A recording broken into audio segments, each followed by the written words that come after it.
Good afternoon for those of you who are just joining us for another We Create Space fantastic webinar. This is part of our Queer Living series, and today we are focusing on queerness and bodily autonomy for this community conversation. It's great to see people starting to introduce themselves in the chat box. Please do continue to do so as people are still joining. Let us know who you are, your name, your pronouns, what you do, where you're joining us from. We love to get to know our audience in the absence of seeing you face to face, and we're looking forward to spending the next just under an hour with you for this webinar. My name is Neil Hudson-Basing. My pronouns are he, him. I am the events manager for We Create Space, and I am based in London. It's a very wet day out there, so glad to be in the warm. Just a visual description for those of you who need it. I am very light skinned. I've got blonde, spiky hair. I'm wearing big, thick glasses, pair of earphones, and a very colourful jumper with my colourful trainer collection behind me. I'm going to invite my fellow panelists to join me on screen as well so that you can meet them shortly. And just to take you through, so this is what we're looking at today. We've got some introductions, and then we're going to go into in conversation, our audience Q&A. Hi there, Dee. Hi, Doug. Great to see you both. We'll come over to you shortly. But just to give you a bit of a feel for what We Create Space is all about, I have a short video for you.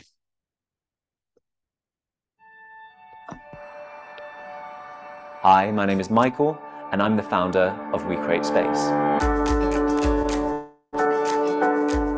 We Create Space has evolved into this global community, movement, and learning platform with now over 30,000 international members.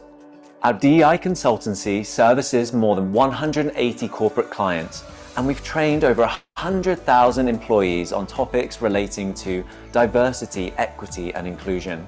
Our growing collective of over 300 speakers support our mission of improving the lives of LGBTQ+ people and other underrepresented groups of professionals around the world.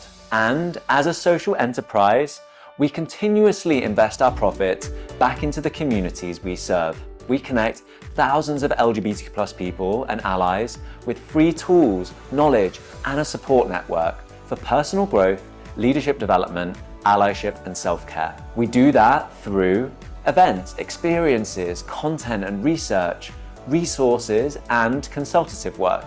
So whether in a corporate environment, on our online learning platform, or in a community setting, we aim to create space for learning, connection, and growth. Join us as we build a brighter, more inclusive, and sustainable queer future.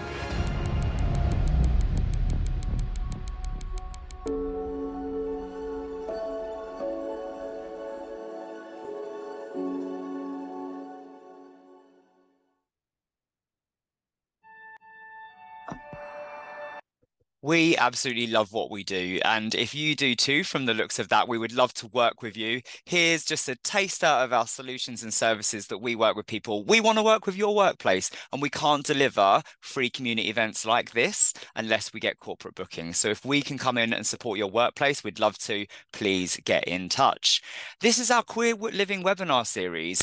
We started a couple of weeks ago looking at polyamory. Today, we're focusing on bodily autonomy, and that's a selection of the things we're going through in a couple of weeks. We've got finance and mental health, then access to healthcare, employment and careers, nature, and chosen families. We're looking at all of these topics through a queer intersectional lens. So hopefully you can join us for more of them as they continue. Just a bit of a group agreement before we start. Obviously, in the chat box, please do be kindness, goes a long way. Be open, respectful. Be inquisitive, be curious, but always maintain that respect and dignity for our speakers and each other. Some of the topics and issues we covered today may be challenging or triggering. It's okay to take a break from the screen if you need to. You can always catch up with the recording afterwards. You'll see that I am joined on screen by our two guest speakers, two people who We Create Space, we love them dearly, but also I do personally as well. And I'm going to come over to ask each of them to introduce themselves. Very true, Doug. Dee, I'll come over to you first. Hi everyone, I will start by saying I'm recovering from a chest infection, so everyone be kind to me tonight. But yes, hi, I'm Dee. My pronouns are they, he, she. I'm an award-winning sex educator and content creator. I'm a freelance journalist. I'm an author. I'm non-binary, and today I'm going to be talking about my non-binariness. And what else can I say? It is a very dreary day outside. It's very cold, and I've got my first sickness of the winter. So, yeah. But we're going to be fine. We're going to get you through it. And yeah, Yeah. take all the breaks you need, Dee. Doug, over to you. Hi everyone, it is a pleasure to be here with you today. And by the way, fabulous We Create Space video. It's my first time seeing it and like it looks so beautiful. But yeah, very pleased to be joined by all of you today. My name is Doug Graffio. I use they, them pronouns. I am originally from Venezuela. I grew up in Toronto, Canada, and now I'm living in Barcelona. I am a non-binary person, mixed race with a history of migration and class struggle. I'm also a human rights defender, researcher, speaker, and facilitator on all areas of social justice, sexual health, and human rights in general for LGBTQI plus people. I have been involved in LGBTQI activism for about 15 years, and now for the past few years, I've been working in the field of international human rights advocacy. What else? Oh yeah, for a visual description, I have short, dark brown curly hair. I have light tan skin, a beard, and I am wearing a brown deep V-neck situation because it's still summery in Barcelona. All right, And don't rub it in. Dee, can we come to you for a visual description? Yes, so sorry that I forgot about that. Not at all. I have short brown hair. I am light-skinned. I have big rimmed silver glasses, various tattoos. I'm wearing the first Halloween t-shirt of the season. It's got Freddy Krueger on that, our queer gay icon. We love her. Um, and yeah, I also have a cold, and I also have a fidget toy that if you hear throughout, that's me just fidgeting away. I'm scribbling away too, so I'm with you on the fidget. And absolutely, Halloween, gay Christmas, it's coming. Well, I am going to leave our wonderful audience in your capable hands. So Dee and Doug, over to you, and I'll be back with you shortly.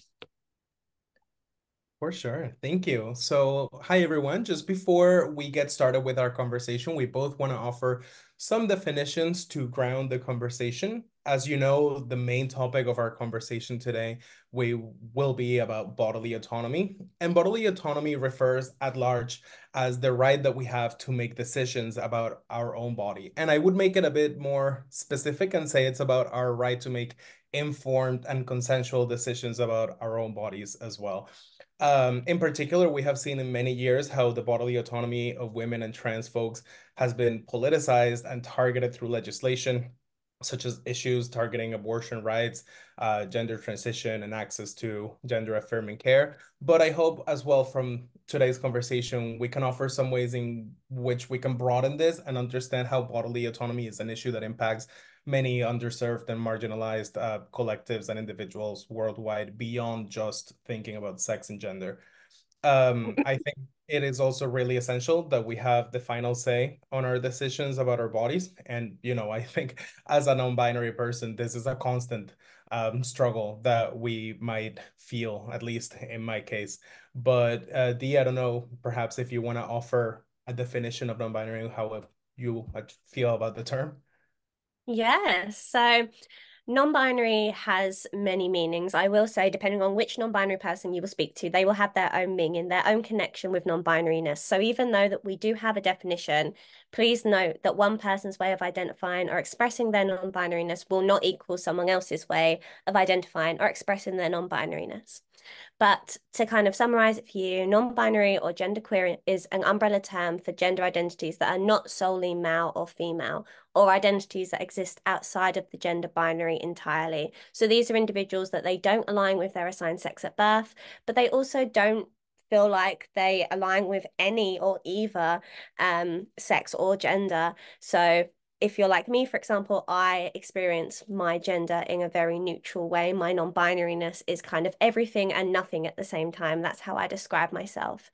But somebody else's non-binariness might mean something completely different, and they may be more masculine, may be more feminine, they may be more connected to androgyny. So even though non-binary has a definition, I think that our community is so diverse that we can't just be simplified into one sentence, because I've met so many MBs and everybody's so different and unique. So that's why a conversation that we're going to have today, there's going to be varying opinions and experiences that come from different backgrounds that, align and explore our non-binariness as well. So yeah, I'm excited.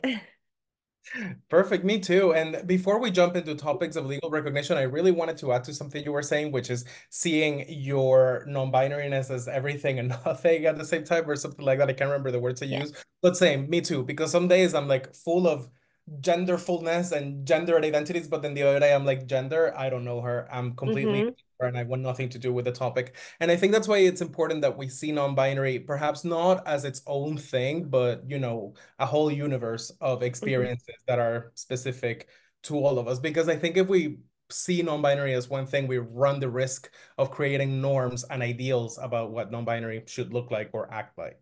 But I was also hoping you could tell us a bit more about this in your view, about maybe like how non-binary legal recognition works around the world. Yeah. So at this moment in time, if you are living in the UK, um, oh, my screen changed. At the moment, if you are living in the UK, you cannot uh, self-identify legally as non-binary. There is no legal way to, get non-binary put on your passport. So individuals like myself, when we apply for our marriage, when we want to marry our partners, or when we want to, access a mortgage, we have to go with our sex assigned at birth. And many countries still do not legally recognize non-binary people. They are slowly catching up, and there are some countries that do. And there are changes that are happening. Various countries are implementing the use of X on passports rather than saying non-binary, because of course, if you can accept that somebody's non-binary, you've got to put gender queer, gender fluid, you've got to put everybody's identity, because that's only fair. So instead they put an X for other, basically. And that is something that is slowly happening, but unfortunately, we are not seeing self-ID happen in the UK, and we're not seeing it across many countries specifically for non-binary people.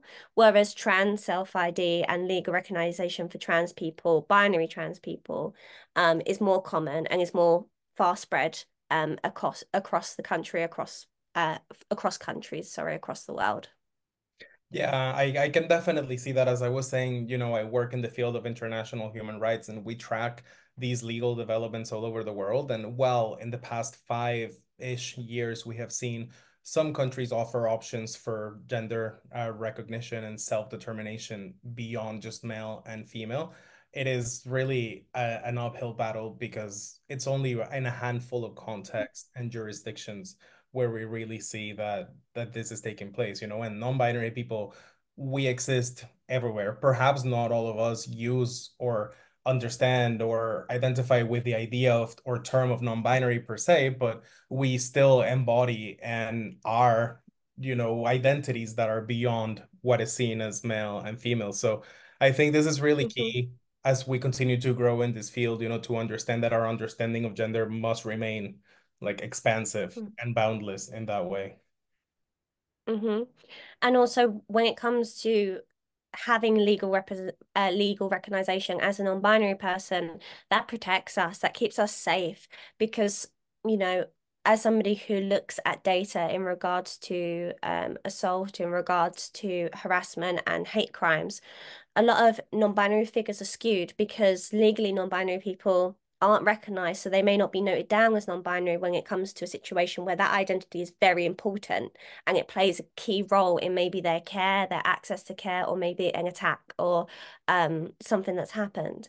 And having that legal recognition is so key. And not having it, I think, is one of the reasons why so many non-binary people, you know, they don't go to the doctors, they don't want to be misgendered, they don't want to be dead named, they don't go through legal proceedings because they can't, or there are barriers because if you don't have passports or information that reflect your identity, you're always going to have to leave your identity at the door, I say, to access the care or the help that you need. And I've had that before where I've had to go to hospitals, or I've had to go even to a situation where I've had to involve the police, of having to put your identity aside because you know that it will take too long to explain it to them, because you know that they won't understand it, because you know you have no, legally you're not non-binary. And legal recognition would just ensure our safety, but also show that people believe we're real. And that sounds so silly, but not being able to legally say I'm non-binary and have it on documentation makes it seem like it's not real.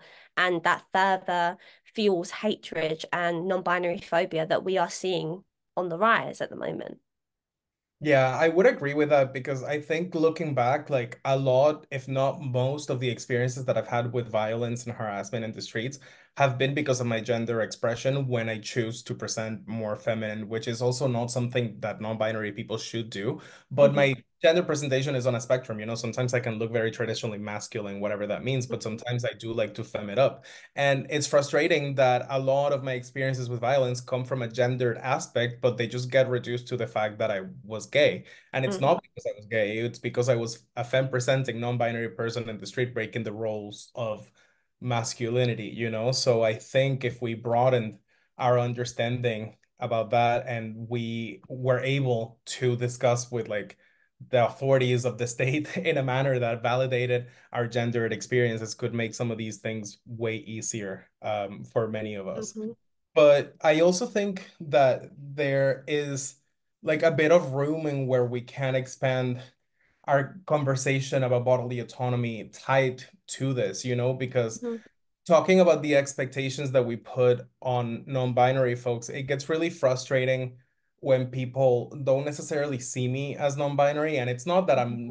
asking or that I need societal approval, but people don't necessarily assume that a non-binary person looks like what I look like and that I don't have a right to be feminine because I have a thicker body build and I have body hair and all these things. So mhm. it gets really frustrating being read as a cisgender person in many spaces. And in the end, it makes us, reclusive and it makes us avoidant of many social situations because we just don't want to put ourselves through that. So I think as we aim to make bodily autonomy a bit more intersectional, like we need to think about the ways in which our expectations also come into the conversation and how we shape our interactions with other people. I don't know if that made sense, but No, it does for sure. And I think that's why so many non-binary people, when they first come out, they may lean into stereotypes of non-binariness. They may lean into androgyny. They may not present in a certain way. When I first came out as non-binary, anything pink or femme was thrown in the bin. Don't get it near me. Now I love it. But I think when you first come out as non-binary, there is this concept of having to prove your non-binariness to people. So you perform this, what you think non-binary should be, what you see on TV, what's given to you by media.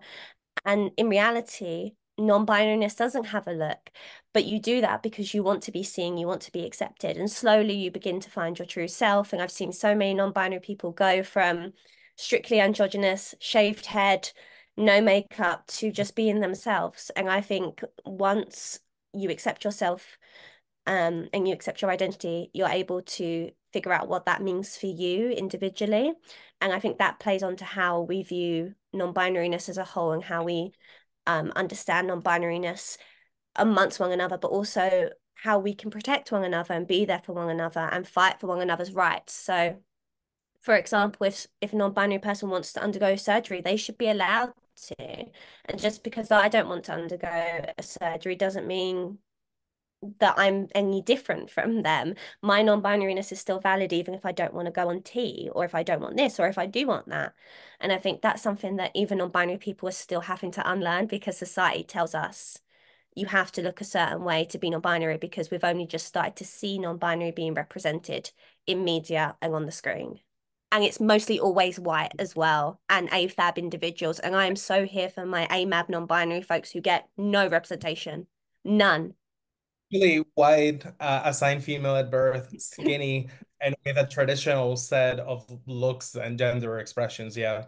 And I really resonate what you were talking about, like this need to conform to societal norms, because it doesn't just come from other people inflicting violence, whether verbal or physical, upon us to conform to such norms, but it often like comes from inside ourselves, this need to conform to what we think we should look like, what we think femininity or masculinity or the absence of all these looks like, which results, in the creation of even more stereotypes, because our idea of what non-binary looks like then became, I guess, another stereotype and another role that we had to fulfill. And that's why I think when we talk about bodily autonomy, we need to do it in like a broad manner that is encompassing of all the many different ways in which all these like power structures and systems of power manage to work separately, but also Mhm. together to limit our ability to make like informed and consensual decisions about our bodies, And this is why at the beginning I was talking about the importance, at least that I see, of seeing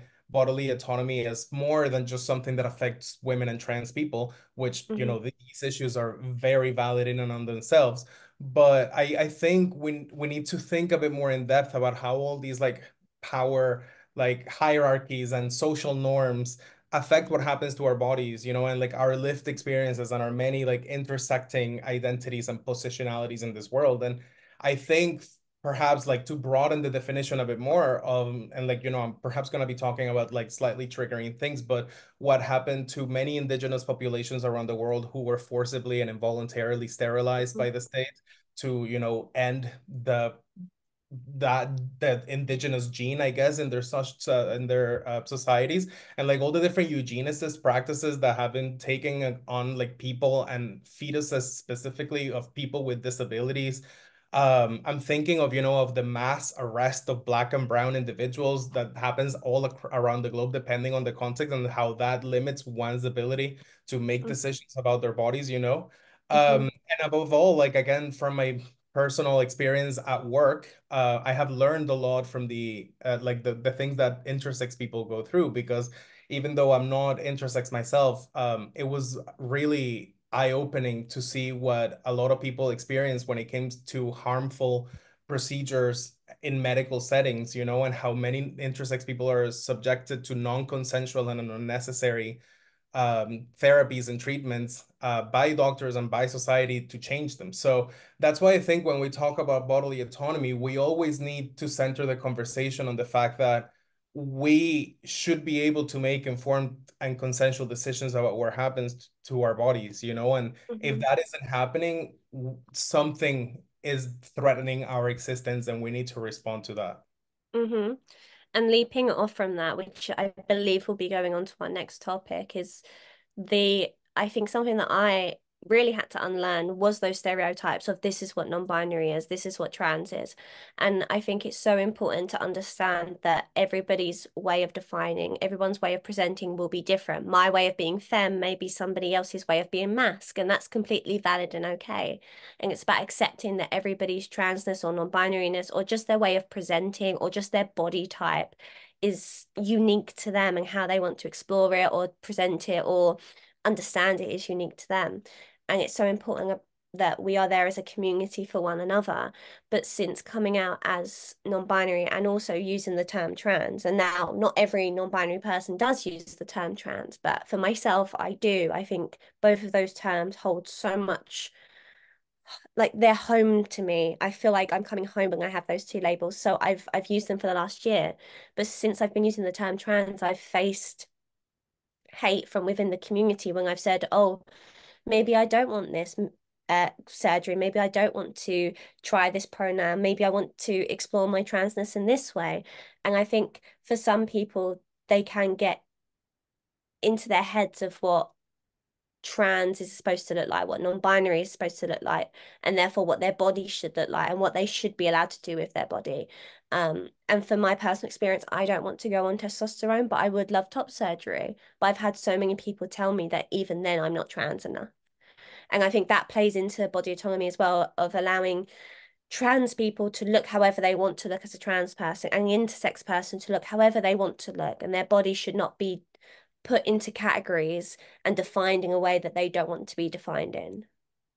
Yeah, I really resonate what you were saying about like us using the identity of trans, because I also have identified as trans for at least the last decade of my life, and how politicized it is and how much it has led me to not tell anyone about my trans identity and just use a vague definer of non-binary that a lot of people just tend to read as like, oh, an effeminate gay man. But no, when I say I'm non-binary and when I say I'm trans, it's like I was assigned male at birth and I never subscribed to that, not as I grew up or nothing. Like I remember being 3 years old and being displeased with all the expectations, not of masculinity, but of maleness that were put upon me. Mhm. So I think at the root of this, we need to acknowledge that no one really knows ourselves and our bodies and our brains better than ourselves, you know? Mhm. And when we say that we need to be allowed this freedom to self-define and to make informed decisions about our bodies, it's not necessarily about a state of total debauchery and anarchy, even though, you know, I identify politically as an anarchist, but that is another point. It's about, you know, we need to be critical about how we make decisions about our bodies and what happens to them when all, wherever we look, our bodies are under attack, you know? And it's not just by the forces of transphobia and homophobia, which are very important, but I'm also thinking about different structures in society, like organized religion, the state, the school system, the prison industrial complex, the military industrial complex, the medical system. Basically, every single structure and institution that we have in society has all these expectations about how people need to look like and behave and, you know, conform to all these unwritten rules that really work to continue to put us down and to continue to erase the multiplicity of experiences that we can and that we do have, you know, because we already live like this. It's just a matter that people don't want us to. Yeah, I completely agree. And within that as well is this idea that the infighting has to stop as well, of accepting that how we identify, how we express ourselves, somebody else will do it differently, and that's okay. And also protecting that their way of identifying outside of that room, just how you should be an ally to somebody to their face, but also behind their back. You should also stand up for people and their way of expressing themselves. Just because we both identify as non-binary, we may present or use different pronouns or do things completely differently, but I would still validate you and respect your pronouns and make sure that somebody else did, even though our non-binariness is completely different or maybe completely the same.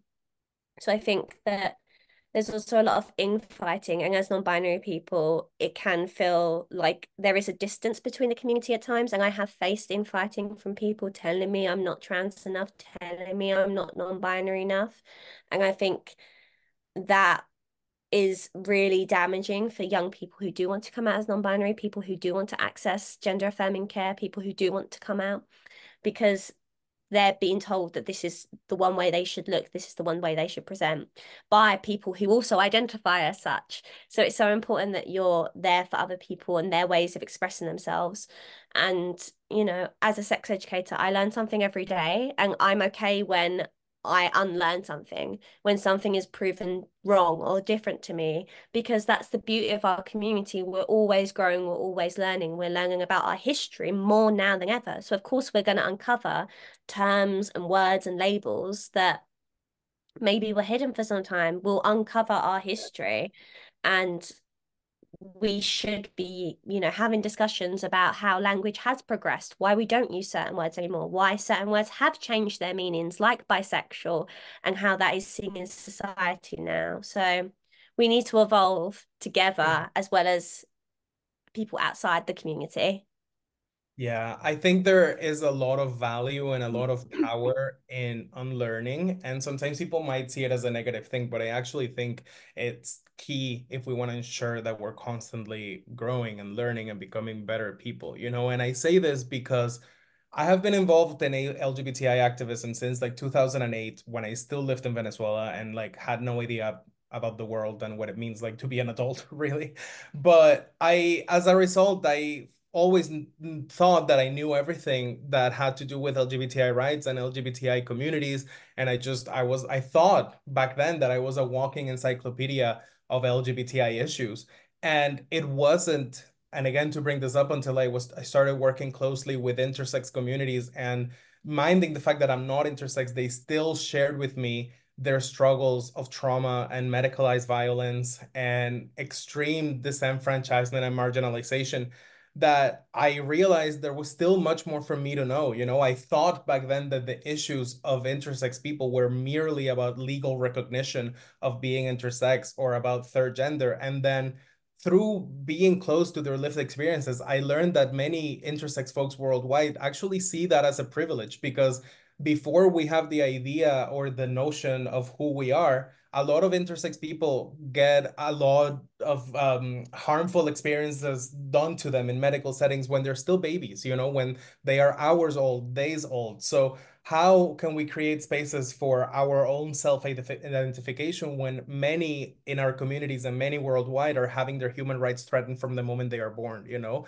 right from the second they are brought into this Mhm. world, they have like non-consensual surgeries performed on them. So to me, this was very important on the point of solidarity across movements because we must remain in a position where we're willing to unlearn what we thought that we knew and let other experiences of life come into ours and enrich what we already know, and at the same time, you know, gain more compassion about different walks of life that we will never get to experience, and through this be able to be active allies, understand what we go through, and be self-reflective about what we're doing wrong and what it's needed to make amends for horrible situations of trauma and injustice, basically.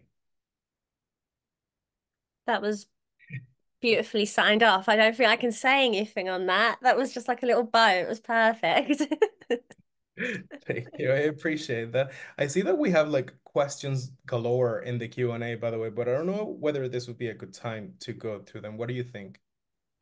Yeah, I can pop some questions to you both Yeah, if that'd be that's cool. great. Fantastic. So if you have got any questions for Dee and Doug, please do pop them in the Q&A box. They would love to answer them. We've got a few in there. Similarly, share any thoughts and comments that you might have. We really want this to be an interactive experience. Firstly, thank you both so much. I mean, I think that you've covered such a lot of ground in just half an hour. And I just want to dive into the first question from Cecile. There's quite a few, there's some similar questions here, so we'll tackle these two together. So Cecile asks, in Belgium, they discuss simply removing gender from IDs. Do you think this would be good or even better alternative to the use of X? And then someone else popped a question in there. If we had a gender X marker on passports, would you have any concerns about international travel? Would all countries recognize this, and could it lead to discrimination at the passport office or with local authorities? Mhm. I'll throw this over to you both. So, with the first question, I think something that I'm really keen on and something that I think is really important is that everybody is allowed to express their gender identity, obviously, however they wish. So, I don't think getting rid of the gender marker completely is appropriate because people do align with their gender or with their sex and they do have that connection. And I do think that just as much as I want to have an X on my passport, somebody may want to have their either M or an F. Obviously, we can have conversations about whether or not that represents gender or sex, and that complicates things a little bit. But I do think being able to have an identifier is an important thing. But I do understand where the idea of getting rid of it completely comes from. But in regards to traveling abroad, that is something that obviously I've thought about often if I did ever get an X on my passport would be explaining that to other countries. Would I then be safe? Would I then feel comfortable going to a country where maybe having an X on your passport would mean my safety's at risk? So it does bring up other issues. So then it's either be misgendered and legally recognized as something I'm not, or be correctly gendered, but possibly have my life put at risk. So that feels like very intense end of the spectrum, but that's the reality of it. Yeah, I will want to offer some thoughts to kind of keep going on the train of thought and complicate the conversation a bit, which is that I actually would not want to change my gender markers to X, despite the fact that this mean I would have to continue living with a male gender marker. And I say this because as a person who was assigned male at birth, for us to be seen societally as threatening or betraying masculinity and manhood is actually something that puts a lot of us at great danger, and hence why we see many trans women and trans feminine people you know, be the victims of horrible violence worldwide. So I would not want to be seen by legal authorities or my doctor or a university or any sort of institution as a queer, as a non-binary person, as a T-slur, or all these things, which inevitably will happen. And I think sometimes, and this is why we need to focus on people making informed decisions about themselves, because even though I agree that people should have the ability to have an X or neutral gender marker on their ID, we still need to create an environment where people make these decisions about themselves, because too many of us, that could actually put us at greater danger than actually would bring us any satisfaction or well-being. And I'm thinking about this specifically because in 4 weeks, I will be traveling to Qatar. I will be going to Doha for 3 days because I have a layover on another flight. And I think, the sentence completes itself. I don't want to be the one queer person entering Qatar with a gender marker that says, hey, this person is a queer. So I think while the option should exist, it should be kept within the realm of self-determination and informed consent, and this queer idea that we know what's best for us, and it shouldn't be an automatic imposition. And to this, I actually do agree with what Cecile is saying, or well, not agree, or like I think that what they're saying is perhaps a best solution for me, which is to remove gender markers from IDs completely, because in the same way as has been done with religion and ethnicity, which were things that were included in ID cards like 100 years ago, we're suddenly removing, or we've been slowly removing all these things that don't necessarily matter about how the state sorts bodies along different categories. So I personally don't think that a border agent needs to know my gender to see whether I'm allowed access into a country or not. I think all they need to know is perhaps my name and date of birth so they can see that I am the person that it's in front of them, I guess. But I don't think a border agent needs to know that I'm Latin American or that I come from a traditional Roman Catholic family, So all these things, perhaps of how the state used to sort people, are now becoming obsolete. So I would actually advocate for a future where gender markers are removed, not just from IDs, but the need to assign people to a rigid male or female from the moment they are born, which puts, again, a lot of intersex babies at risk of being subject to harmful surgeries to make them conform to this model. So throw the whole model away and just bring on new and better futures, really. I think what I take both from that is visibility comes at a cost and a risk to so many people, but it should also come as a choice. That Yeah, let's get that tattooed as a team, yeah. honestly. Um, let's go into let's go into another question. Where would you recommend going for reliable information and guidance on issues of trans plus healthcare? There's so much out there, right? And it's a minefield to navigate it. Recently, we've seen even government commission studies, CAS review, being biased, skewed by anti-trans narratives and opinions. So it's difficult to know which sources to trust. So a source that I know that you can trust that I've been involved with is a new startup organization. They're called ANNE, so that's ANNE, and they help trans people access healthcare, speak with them just generally about therapy, about coming out. They're an online service at the moment, but they also provide information and legal information as well. But I would say Transaxle is good for information. What the Trans, they are a journalist or a journo outlet, but their coverage of legal current legal situations that are happening are amazing. So I would check out those three in particular. They're the three that are off the top of my head. Thank you so much. I know Doug's typing an answer, but Doug will come to you quickly for this one. Yeah, just because I wanted to leave it visually for people as well. I think because the person mentioned the CAS review, I also wanted to offer some things, but perhaps from more institutional sources that I have consulted in my life.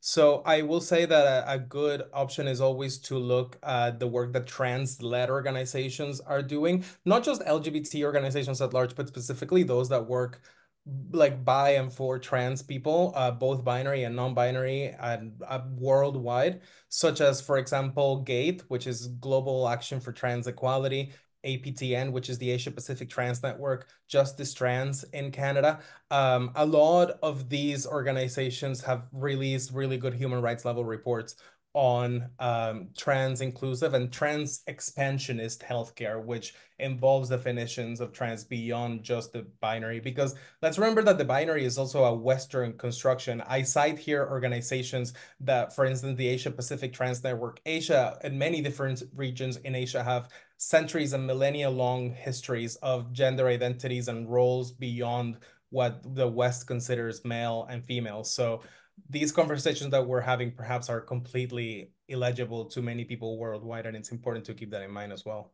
Fantastic, thank you. We will summarize everything that Dee and Doug have just shared and send it out to you in a follow-up email. So you've got links to those resources. I'm going to merge two questions again.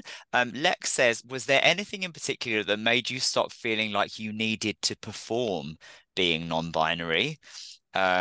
Interesting one there. And Alberto says, hey team, I've recently heard the term beyond binary and I love it. What do you think? Love you all. So just merge those questions and throw them out there.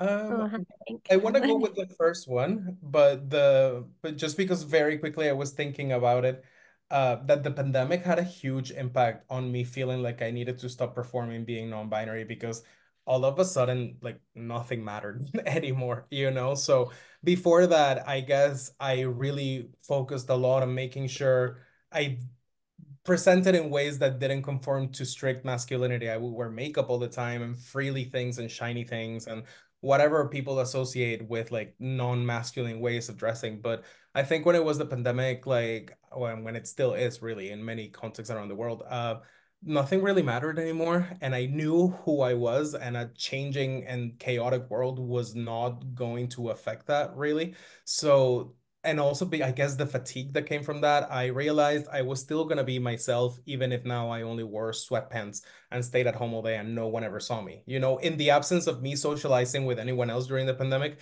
I was still non-binary, and I guess that's what mattered in the end, you know? So after that, the need for me to look or conform to certain things, it was just a bit superfluous. Mm.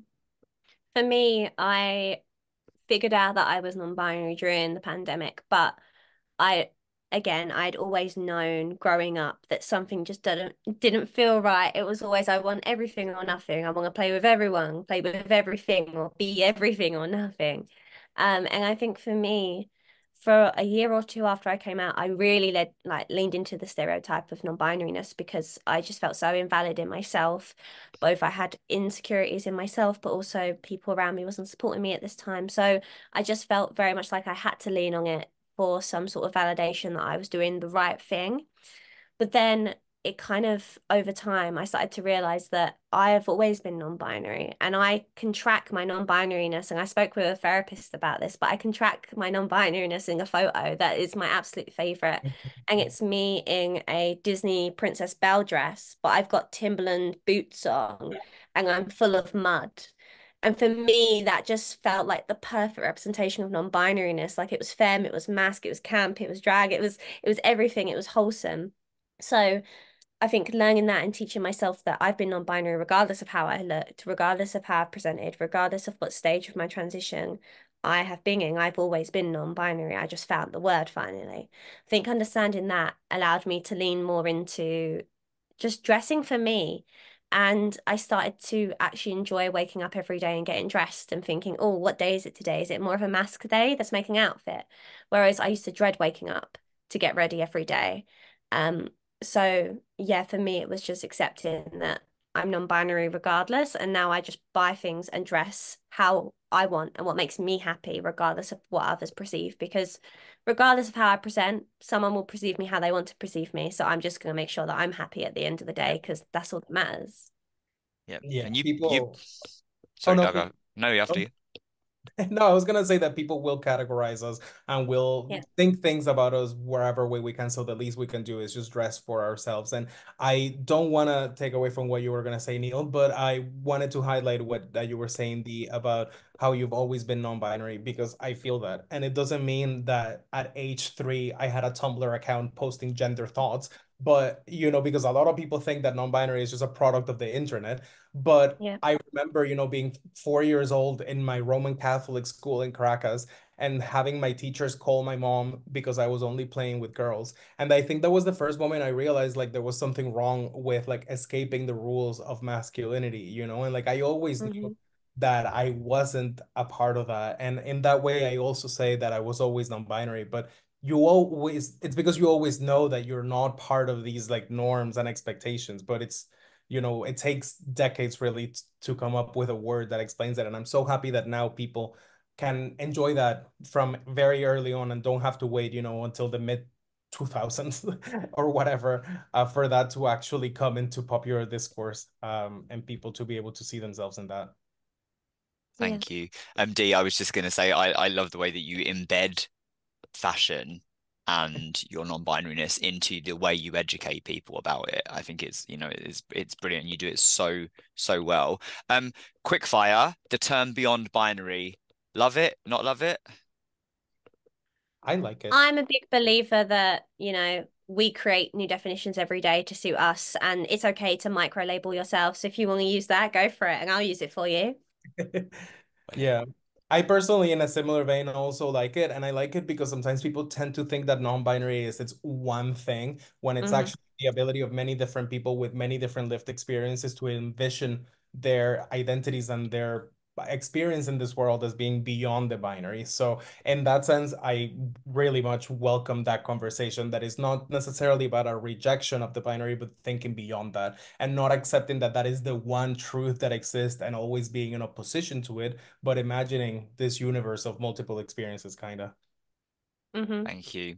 We've got two questions, and I'm really keen to get through them. What do you feel about the relationship between non-medically transitioning and medically transitioning trans people, including non-binary people, should be, especially given the different challenges the two groups can experience? What support can each group give to the other?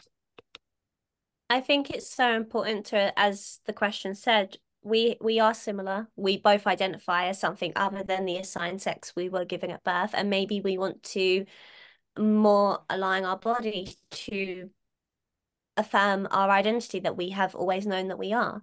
And just as trans people should be allowed to live in a body that represents them, that they feel comfortable in, that they feel euphoric in, they should have laws to protect them and allow them to do so without having to wait years and years on waiting lists or spend thousands of pounds on it. I think non-binary people should have just as much access to those things as well, and they should be supported. And I think it does come back to this idea of stereotyping of, oh, if you're AFAB non-binary, you must want top surgery. If you're AMAB non-binary, you must want to go on estrogen. Like those aren't things that every non-binary person experiences, not every trans person experiences. And I think in general, people really misconstrue the term trans, thinking it just means transitioning, that you have to transition to be trans, you have to medically transition, but that's not the case. And I think understanding that will allow us to be better allies to one another, but also kind of to ourselves, because not everybody can medically transition for various reasons, whether it's funds or physically they're not able to for whatever reason. And I think their transness is just as valid, and we need to accept that our transness and our bodies will look different, but we should be allowed to explore how we want to present ourselves to the world. Thank you. Doug, anything quickly before we move on to our last question? Yeah, I think the relationship between non-medically transitioning and medically transitioning trans people, including non-binary people, wherever we fall in that spectrum, I guess, should be one that is very cordial and, not necessarily the same fight, but understanding each other. And I say this because we also have to recognize that folks who change their sex characteristics, which can be anything from primary sex characteristics like your genitals and so on, but also secondary characteristics like your hair or facial surgeries and so on. People who do choose medical interventions and who change their bodies and their sex characteristics, whether we are ready to accept it or not, are subject to way more discrimination and marginalization and the end violence than those of us like me who at the time choose not to undergo any medical transition. So I think those of us who do not undergo these procedures should remain a bit mindful that while in theory our situations and our aims may be similar in the practice of a material world that is designed to oppress trans people by design, basically. We need to be mindful that those who do undergo any sort of procedures or therapies or treatments to change their sex characteristics in their body will be subject to more violence, and we need to keep that in mind as we talk about perhaps more ethereal and theoretical topics, because the lives of real people are at play in this conversation as well. Mhm. Thank you so much. Before we move on to our final question, I just want to throw this question at the audience. What is one thing you've learned today that you'll put into action following this session? We really want to hear what your takeaways are. So Dee and Doug, while the audience are answering that, I'm just going to ask you this really beautiful question that someone's put in here. As queer people who work in sex education, human rights and inclusion, I imagine your work touches on your identities very often with you both very, very often. How do you practice self-care? And more generally, what brings you queer joy in a world that seems increasingly hostile to us? Oof, that's such a good question. It's a great question. It's a casual, light question, you know. Yeah, yeah, not to go too deep at the end. For me at the moment, what I've been really enjoying is I'm currently, or I am now in a T for T relationship, my first T for T relationship, and I've been banging on about it for the last year because in the relationship it's just being so freeing and so just amazing not to have to educate my partner every single day, every time something happens. And I think having that support there and having, um, when it's been a bad day, I can just say, oh, this happened, and I don't have to explain it. And then I'm able to shut off because we can just go and do something fun. And normally that involves watching a horror movie or painting something or doing something physical. I think I've really come to love my queer community and having queer and trans people around me a lot within the last year. And when I do have moments of downtime, I will either engage in queer media or talk with queer friends and just, I think it can be easy when you're in this role to see all the dark, horrible stuff that's happening to queer people. So it's so important to also see the light, see the joy, go out, have fun, go to a sober event if you want to, do whatever you need to do to kind of just relax and be human because we're human too and we deserve to enjoy our trans and queerness. And yeah, that's what I like to do. Just shut off, but kind of do something relating to my community or with my community still. Doug, over to you. Well, this is a very loaded question because, working in international, like queer human rights, basically all I do is look at human rights abuses and violations all day long. So it can get pretty, pretty heavy on my brain. But I've recently started taking time off in the middle of the day, not waiting until my day is over, but like halfway through the day. I will block off an hour and a half on my calendar and go for a walk or go try out a new restaurant or go for a hike or something. And I think kind of having the space to reconnect with each other and be able to have mental silence for a bit is very powerful. I have also, found a lot of joy and energy and reinvigorating opportunities through being around other queer and trans people. But I think in the end, we need to safeguard our own well-being. So we need to make sure that we are always responding to our needs, and if we are overloaded, we need to take a break. Even, if other people are going to get mad or something, we need to always listen to our bodies first and put that first, because otherwise we will crash and burn. And the only way that we keep sustaining our movements and inspiring other queer and trans people worldwide is if we also make it while we're trying to help them make it, So I think sometimes we owe it to ourselves to be a bit selfish and to be able to put up a boundary and say, no, this is as much as I can give. And I need to go, lie down for the next 12 hours and you guys will deal with that. So yeah, that would be me. Thank you both so, so much. We've got a couple of comments in. Cecile says, on this topic, this discussion feels like we should have always felt that we were non-binary, but I have the feeling for me, it comes just as natural development of my own journey. There are so many stories, but so few platforms for us to share about it. So thank you for that. And Lex says, I've learned about some new organizations and resources, which I'm definitely going to look into. Thank you so much for creating this space. Please do continue to share your takeaways. We want you to walk away with things. Doug, Dee, what is your final things that you'd like to leave the audience with today?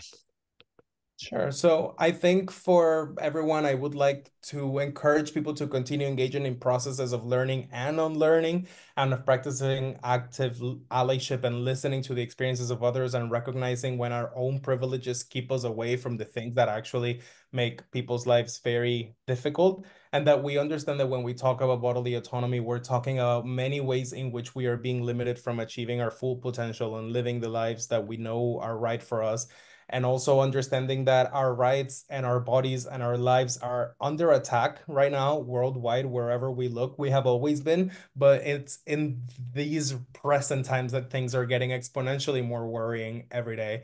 So yeah, to keep that in mind. Thanks so much, Doug. Dee. Again, what can I say after that? I feel like you just summarized it all beautifully. But what I will add is kind of what we were just touching upon there is that, spend time with your community, listen to your community, spend time on your own, and understand that your gender journey is never from A to B. It's going to be from A to B to C, back to A. It's going to be messy. That's okay. It's completely normal. And I think sharing your story with other people, understanding other people's stories allows you to understand that yours is unique. And because it's unique, you're in control of it and you're able to navigate it and get to the destination that you feel happy. Even if that destination isn't exactly where you expected you would go, that's okay.